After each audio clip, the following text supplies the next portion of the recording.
C'était de trop pour lui, il a pété un câble. Surtout qu'il l'avait dit, hein. Écoutez bien, je vais vous expliquer. Assim já por baixo, eu digo ao Missa não joga, que a equipa vai ganhar amanhã. Eu quero é ganhar, quero que Portugal ganhe.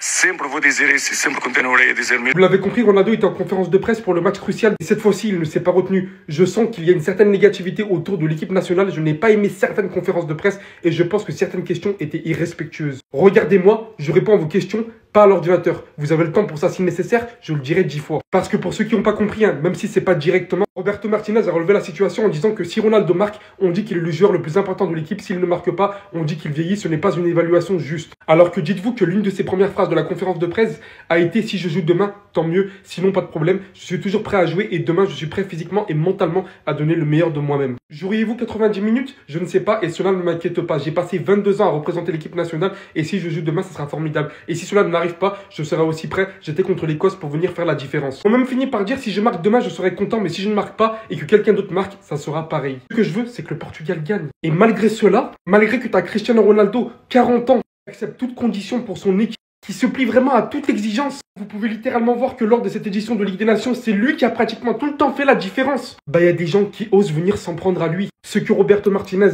a dit, ça n'a jamais été aussi véridique. Au bout d'un moment, faut dire stop à l'hypocrisie. Écoutez, Cristiano Ronaldo en conférence de presse qui dit que ça ne le dérange pas d'être remplaçant au Portugal tant que c'est pour le bien de l'équipe. Mais pourtant, il est quasiment tout le temps titulaire. Le vrai problème du Portugal, il est ailleurs. Parce que là, il le dit bien, si le Portugal a besoin que je ne joue pas pour gagner, je signe direct. Je vais voir le sélectionneur et je lui dis, moi je veux gagner, je veux que le Portugal gagne. Si on gagne et que je ne marque pas, je serai heureux. Je suis supporter du Portugal et ça jusqu'à ma mort. Je sais que beaucoup disent qu'il est égoïste, qu'il pense qu'à sa gueule et que ces propos-là, il ne les pense pas une seule seconde dans son esprit. Mais moi, je vous dis la vérité, je le crois. Et je pense que le problème au Portugal, il est autre part. Le problème, c'est que personne ose le froisser. Personne ose le contrarier. C'est pour ça que Ronaldo, encore aujourd'hui, presque à 40 ans, il est encore titulaire en pointe de l'attaque du Portugal. Alors qu'il a plus spécialement le niveau pour jouer titulaire indiscutable. Que vu que c'est un monument du football, vu qu'il a tellement apporté pour cette équipe, bah voilà, ça lui dit rien, ça laisse tout permis. Ce coup franc face à la Slovénie, pour vous, peut-être ça va être juste un détail. Mais moi, je comprends toujours pas jusqu'à aujourd'hui comment ses coéquipiers l'ont laissé tirer ce coup franc. Un coup franc angle 0. Il allait marquer par quel côté? Pour que vous compreniez un peu la mentalité qui règne en fait. Personne lui a rien dit. Personne n'ose faire les choses. Parce que aussi ceux qui ont osé auparavant, on leur est tombé dessus. Le dernier coach lorsqu'à la Coupe du Monde, il a décidé de mettre Ronaldo sur le banc. En phase de poule, il a gagné un match. Mais une fois qu'ils sont fait éliminer face au Maroc, qu'est-ce qui s'est passé? Tout le monde lui est tombé dessus. Oh, il fallait pas mettre Ronaldo sur le banc, genre comme il peut pas être remplaçant. Il y a aussi eu l'épisode Tena qui l'a mis sur le banc ou avec qui ça s'est mal fini. Comme quoi les expériences passées, elles ont jamais été positives. Ce qui fait qu'aussi je pense que la peur s'est agrandie. Et il est là le problème. Alors que lui, visiblement, je pense que ça ne le dérange vraiment pas. J'avoue certes, par moment, il est pas réaliste. Et aujourd'hui, il sait qu'il va falloir qu'il passe sur le banc. Du coup, osez et faites les choses parce que sinon, en 2045, il sera encore en pointe de l'attaque du Portugal, même à 60 ans. Il décide de ne pas arrêter le football. Mettez-le sur le banc. Même s'il peut encore apporter, surtout mentalement, dans une équipe aussi jeune du Portugal. S'il vous plaît. C'est pas maintenant, c'est pas maintenant.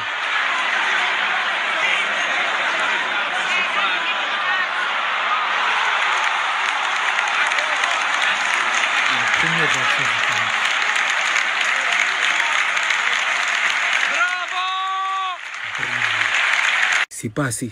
Deuxième angle.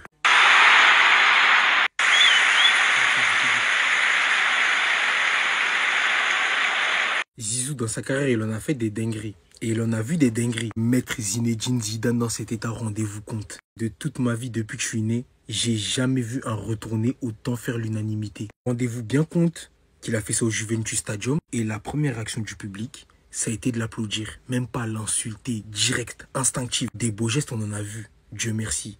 Et des joueurs qui sont applaudis à l'extérieur, on en a vu également. Mais dans un club aussi grand que la Juventus, avec Gigi Buffon, une légende vivante du football. Tu cales ça au Juventus Stadium. Pour moi, c'est à partir de ça que l'histoire d'amour, elle a commencé entre Ronaldo et la Juve. Il n'y a jamais un public qui a respecté un joueur comme ça.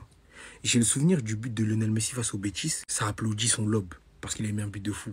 Genre ça, Messi et tout. Mais CR7, quand je vous dis mettre d'accord, j'ai jamais vu un retourné mettre d'accord quelqu'un. Il a fait l'unanimité. Ça veut dire tout le monde était choqué, tout le monde a applaudi fin. J'ai jamais vu un geste autant mettre d'accord, les gars. Et dites-moi carrément, je vais faire une vidéo sur son triplé face à l'Espagne également. Son but sur coup franc à la dernière minute. Mais Cristiano Ronaldo, les gars, respectez, vous oubliez. Vous oubliez, c'est pas celui que vous voyez Al Nasser en sélection. C'est pas de la nostalgie. On vous demande juste de respecter le vieux. Quand c'est Messi, ça respecte. Quand c'est CR7, ça manque de respect. Vous n'allez pas manquer de respect au boss. Restez sobre, abonnez-vous les gars, on s'attrape. La classe, les gars. Alors, quand Cristiano Ronaldo fait des mauvaises déclarations, on le dit. Lorsqu'il fait des bonnes déclarations, on va le dire aussi. Je ne sais pas si pour certains vous vous rappelez de cette histoire. Au Young, lorsqu'il a marqué contre le Portugal, il a fait la célébration de Cristiano Ronaldo. Par la suite, ça a été mal interprété par énormément de personnes. Pas mal de personnes ont dit que ouais, il a fait ça pour provoquer Cristiano Ronaldo. Et lui a fait une déclaration pour dire que tout simplement c'était une marque de respect. Et Cristiano Ronaldo, c'est l'un de ses GOAT. En tout cas, en gros, c'était un hommage. C'est vrai que c'était assez maladroit, mais ça reste quand même dans la bienveillance. Il manquait juste une personne qui devait faire une déclaration et ce fut Cristiano Ronaldo. Alors, grosso modo, Cristiano Ronaldo, il a très clairement dit que Oyun célèbre son but. Avec sa célébration, ça lui pose aucun problème. Il avait aperçu qu'il n'y avait pas de manque de respect dans tout cela. Et surtout, il comprend qu'il y a énormément de personnes qui sont fascinées par lui et qui imitent sa célébration parce qu'ils veulent célébrer comme Cristiano Ronaldo parce qu'il a battu de l'aura. Là, j'avoue, c'est moi qui ai rajouté la fin. Et il a envoyé un petit pic classe, voilà, comme on veut d'un grand joueur. J'espère que demain, ce sera lui qui me verra célébrer. Donc les gars, c'est ça qu'on aime bien dans le football. Voilà, ça fait plaisir. Voilà, pas d'embrouille, de part et d'autre, de tension. Calmer un tout petit peu. Voilà, il faut pas que ça à chaque fois.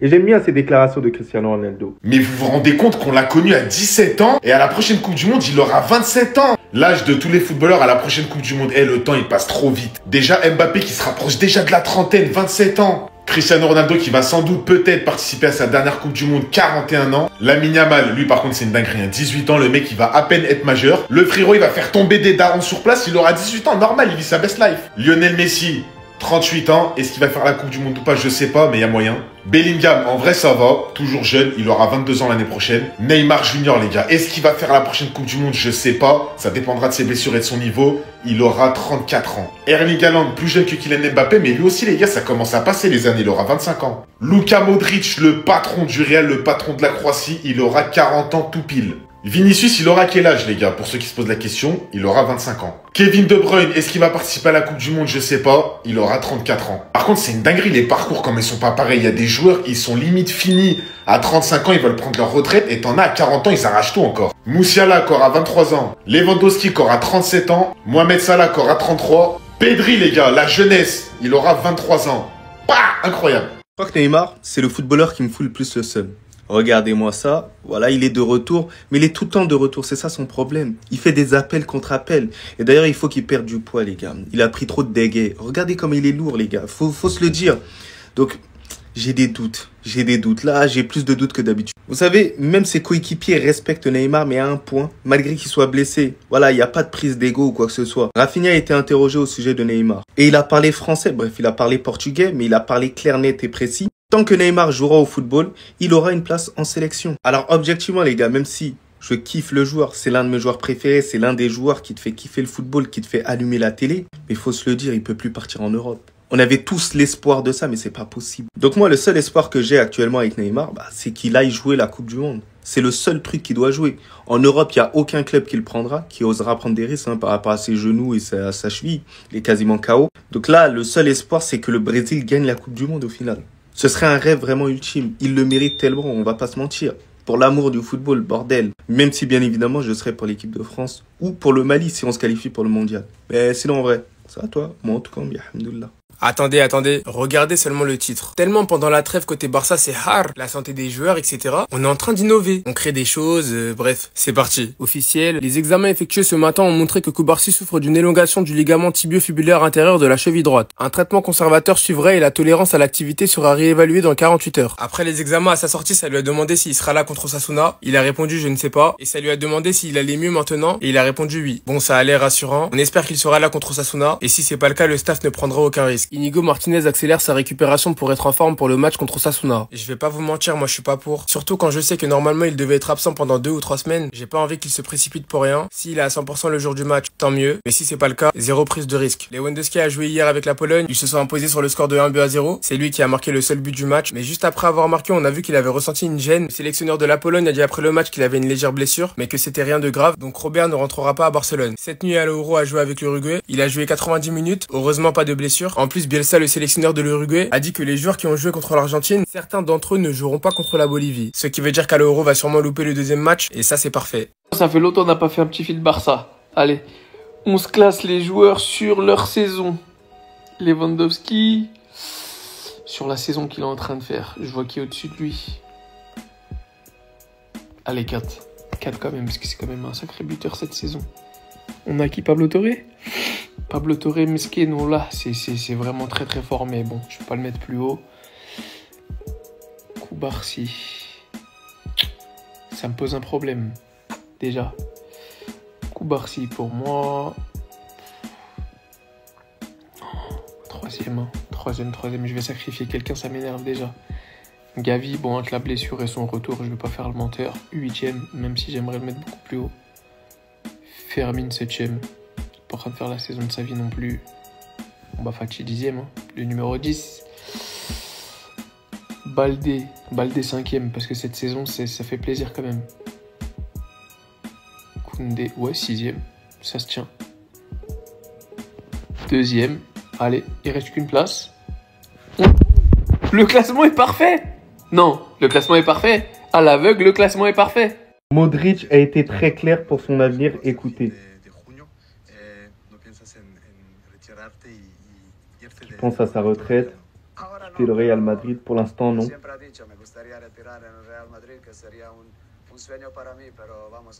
Ce serait un rêve de terminer sa carrière au Real Madrid. Il reste plusieurs matchs. Voilà, il doit se concentrer et rester focus.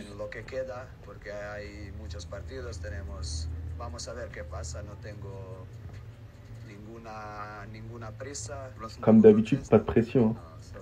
Écoutez. Oh! Les gars, je vous cache pas, je suis encore plus stressé de ce qui va se passer dimanche parce qu'il a aussi parlé en français. Il maîtrise notre langue, il maîtrise notre dialecte. Non, plus sérieusement, là, je vous cache pas que c'est touchant parce que on voit que Modric, il a réellement tout accompli dans sa carrière, mais il lui reste quand même de la motivation. Parce que ce qu'il est en train de réaliser actuellement, avoir pourquoi pas une prolongation au Real Madrid à l'âge de 39 ans, c'est inédit. Le Real Madrid, habituellement, c'est bye-bye. Modric a réussi à faire l'unanimité alors qu'il avait très mal commencé avec le Real Madrid. Il était énormément critiqué. La question que j'ai envie de vous poser à vous, est-ce que Modric, ce serait pas la plus belle longévité que vous avez vue dans l'histoire du football? Si vous voulez mon avis, pour moi, c'est la plus belle. Le nouveau Camp Nou. Ah mais les gars, je pense que ce sera l'un des plus beaux stades du monde. À l'intérieur, à l'extérieur, on en a marre de jouer à Montjuic. Je dis avec tout le respect, merci au stade, tout. Hein. On en a marre. Et je vous le dis, pour le premier match de la saison au Camp Nou l'année prochaine, je veux tous vous voir là-bas. Prenez tous vos billets. On va tous aller là-bas. Si je becte, je vous invite tous. Je vous invite tous. Parce que ça là, c'est un truc à pas rater. À l'extérieur, on dirait que t'es au Maracana. On dirait que t'es au Brésil, en fait. C'est pas possible. Et à partir de l'année prochaine, on ne perd aucun match à la maison. Aucun match à domicile. On va tous les écraser, les gars. L'ambiance spectaculaire qu'il va y avoir au Camp Nou, les gars, je vous le dis, ça va faire très très mal. Ce que j'aime bien avec ce genre de stade, c'est que les places, là, vous le voyez, bah, ils sont aux abords du terrain. Et ça, c'est intéressant et c'est important. En Ligue des Champions, quand tu reçois un adversaire, il faut l'effrayer. Et comment tu l'effrayes? Bah, plus les supporters ils sont proches du stade, et mieux c'est. Ils vont pas jouer les corners, les classicos, on va leur mettre la pression, tout. Non, mais les gars, je suis hypé. En tout cas, les gars, commencez à être sociaux, c'est quoi? Moi, je vous dis, je vais prendre mon abonnement. L'année prochaine, ma maison, ma deuxième maison, c'est au Camp Nou. Je vous le dis.